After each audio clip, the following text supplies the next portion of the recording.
अगर ज़रूरत से ज़्यादा चीज़ों को इकट्ठा कर लोगे, ज़रूरत से ज़्यादा स्रोतों पे जाओगे ना, तो उस लक्ष्य तक नहीं पहुंच पाओगे।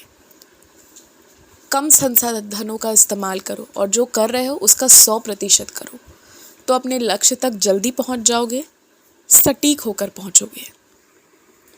तुम्हें क्या लगता है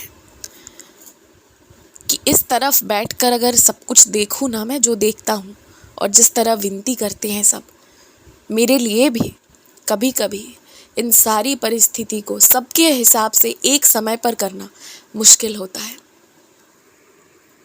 कोई कहता है बाबा आज शहर में गाड़ी समय से आ जाए ताकि उनके अपने लोग आ जाए, और कोई कहता है कि बाबा आज देर से आए ताकि उन्हें देर से जाना पड़े, वो थोड़ी देर और अपनों के पास रह जाए। तुम हर पहलू में देखो, मेरे पास एकदम उल्टी चीज़ों के बारे में विनती करते हैं लोग। तुम खड़े होकर जो मना रहे हो और तुम्हारे बगल में खड़ा इंसान क्या मना रहा है, क्या कह रहा है, तुम कल्पना भी नहीं कर सकते। अगर एक दिन मैंने तुम्हें ये शक्ति दे दी ना कि सबका मन पढ़ो, तो दूसरे दिन हाथ जोड़ लोगे, कहोगे बाबा ये शक्ति वापस ले लो।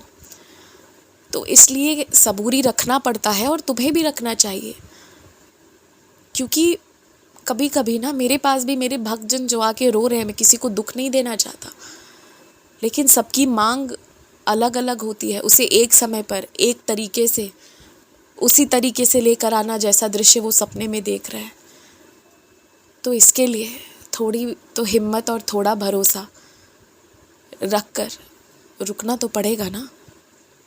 मेरे ऊपर भरोसा है तुम्हें, मुझे पता है, बस फिर इसी भरोसे पर आगे बढ़ो। इससे ज़्यादा फिक्र करने वाली कोई बात नहीं है।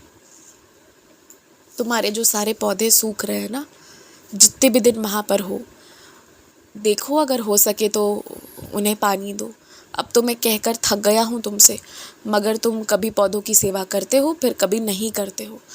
इससे पहले तुमने ना बहुत पुण्य किया था, तुम पशु पक्षी इन सभी पर बहुत ध्यान देते थे, मगर पिछले कुछ साल से ये सारी चीज़ें तुमने छोड़ दी है और तुम दुखित रहने लगे हो। तुम्हारे खुशी का कारण प्रकृति से जुड़ने में ही है, इसलिए जुड़ जाओ। तुम वो व्यक्ति नहीं हो जो प्रकृति से अलग थलग रहकर खुश रहेगा। मुझे पता है तुम्हारे स्वभाव का। जिसको तुमने चाय नाश्ता के पैसे दिए हैं ना, अब उसे मन से दो, एकदम मन से दो। उसके लिए किसी से मांगने की ज़रूरत नहीं है।